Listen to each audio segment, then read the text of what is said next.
Hey LAN Party Gamers, welcome to something a bit different once again.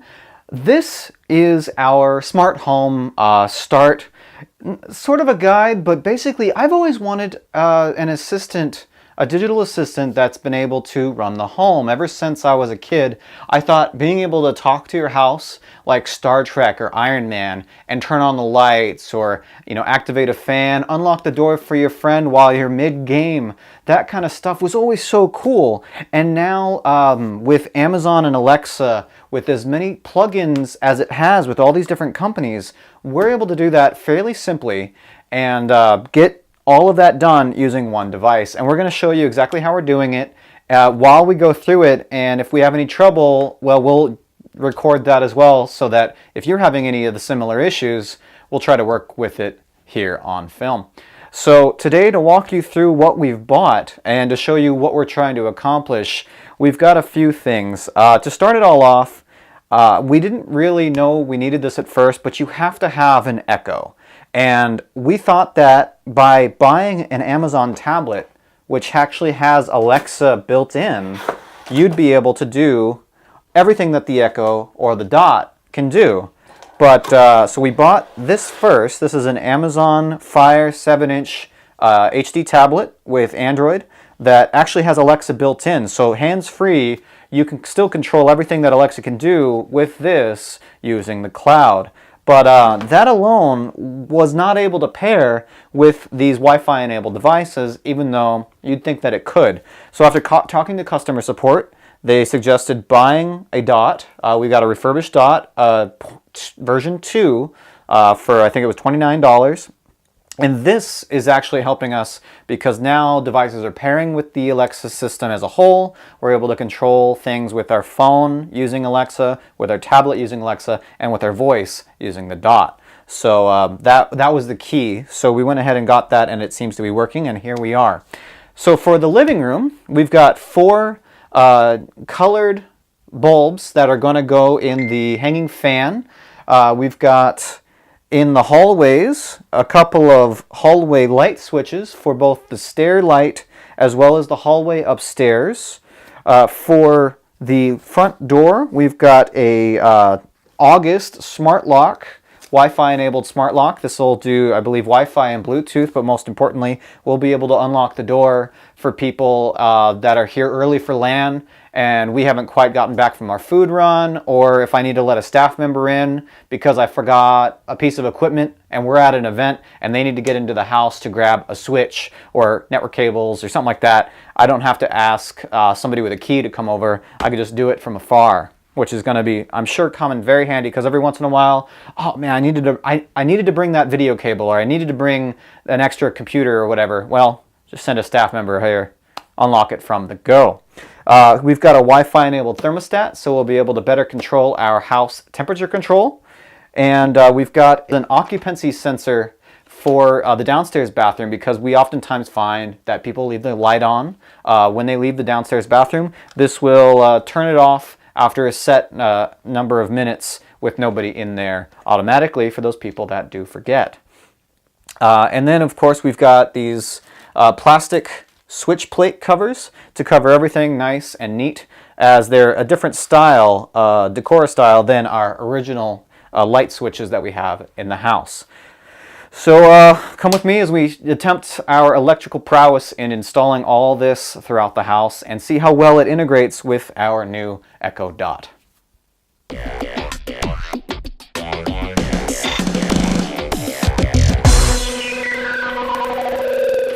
Okay, so arguably the most important thing we want to install is the August Smart Lock. Now this is supposed to be directly compatible with Alexa.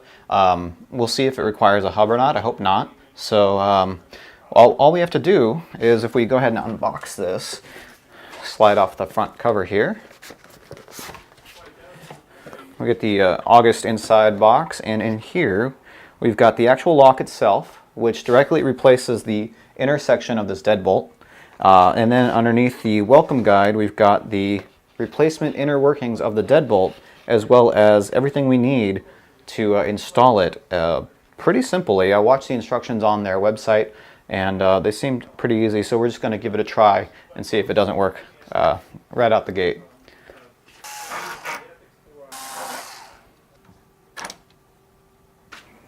These screws are too long. Our screws are too long. All right, so it's been about a week since we started this endeavor.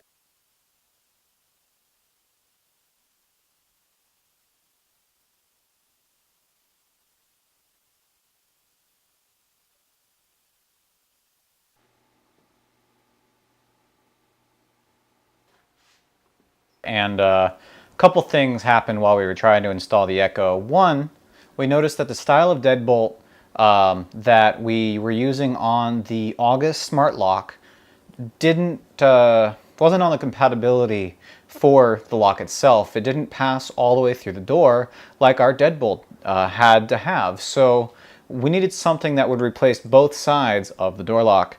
Second thing is that no matter who makes it, apparently there isn't a deadbolt Wi-Fi manufacturer.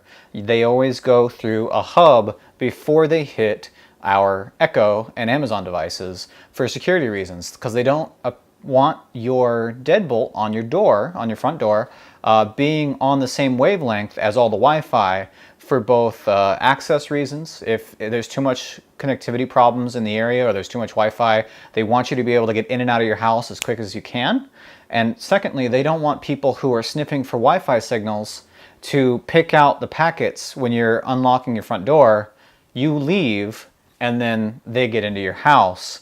So with that in mind, we called up Schlage, which is the company that makes some of the more premium deadbolts for front doors, and we decided on replacing the entire deadbolt with this connected touchscreen version, which means that both the front of the house will have a touchscreen where you can put in a code or a standard key, or simply walk up to it with your smartphone and unlock it with proximity, I believe. But the coolest thing is that in a moment we'll show you our second thing that we bought, which is the hub that'll allow us to connect it to the rest of the ecosystem we're installing here at the house. So in the Schlage box we have the key code thing that goes on the front. We'll have the instructions on the inside. Looks like the actual door lock mechanism that goes in the jamb. It comes with the batteries required as well as the door jamb cover itself.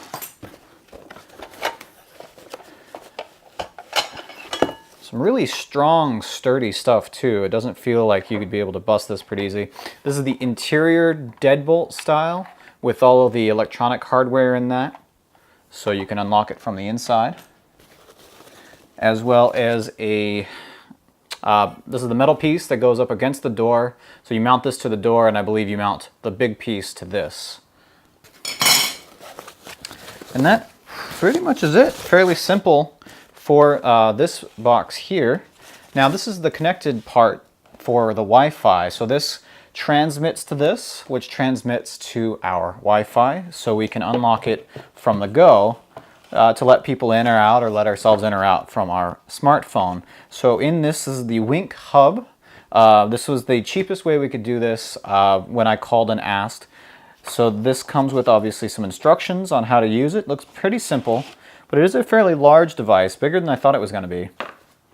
It looks kind of like a large Wi-Fi access point you'd see in a hospital or something like that, but here it is. It can stand up on its own, or it can lay down like in the box, but I think it's supposed to stand, and it's got a status light.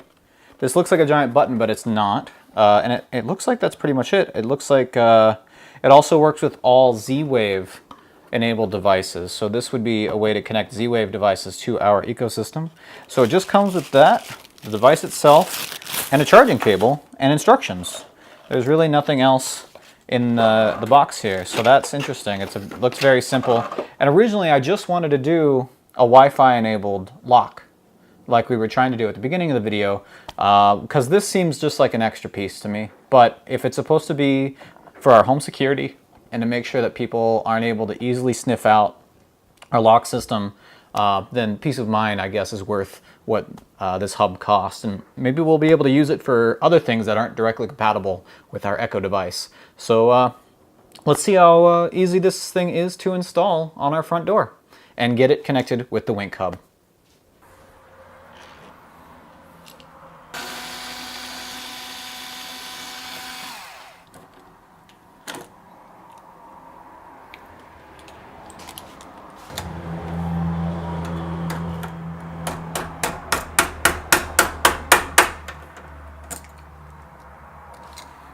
Oh, the same size.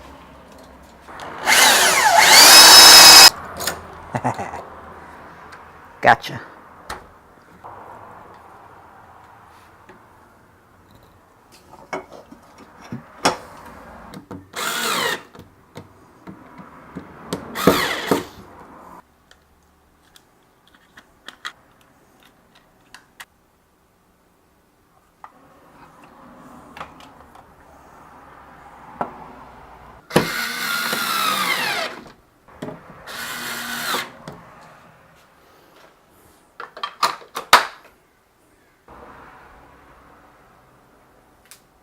Okay, so we went ahead and installed the Wink hub right underneath the server rack to give it the best communication with our Wi-Fi in the house. And it says right in the instructions to put it between 5 and 15 feet of your Wi-Fi access point. So that was a good move to make. So now what we have to do is install the Wink app here and pair our phone to the Wink hub and then pair that to the Wi-Fi. So we'll go ahead and download that now and tell it what kind of device I have here. I've got a Wink hub. It's less than 14.5 meters from the Wi-Fi. And it says that I should try putting my phone in airplane mode with only Wi-Fi enabled to keep other radios on the phone from interfering with the connection with the hub. So we'll go ahead and put our Wi-Fi information in the app.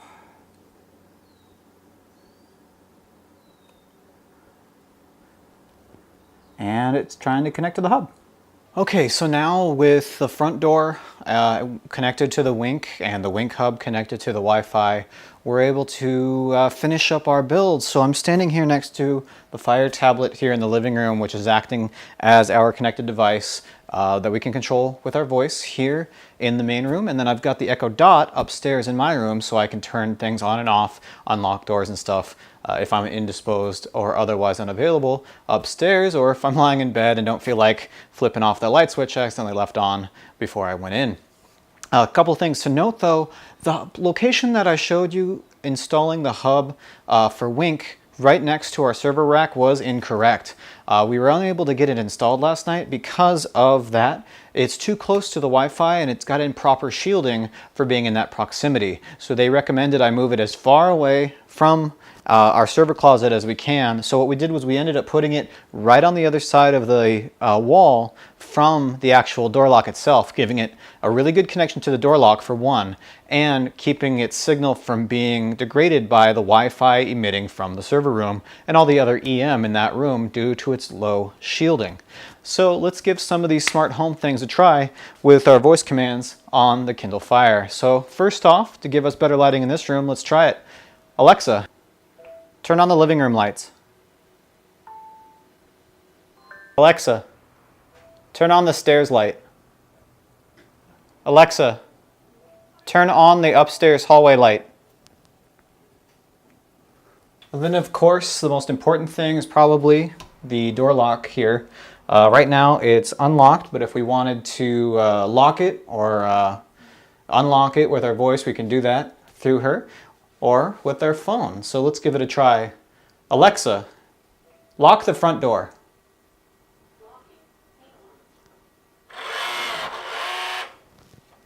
Not bad. Okay, so making sure the door can be locked with our voice is cool, but it's more convenient than anything. Being able to unlock the door from afar was the whole idea of this process. So I can do it in one of two ways. I can assign a custom code to put into the door pad here. That could be temporary. I can remove it with the app later on, or I can take out my smartphone and from wherever I'm at, unlock the door from here.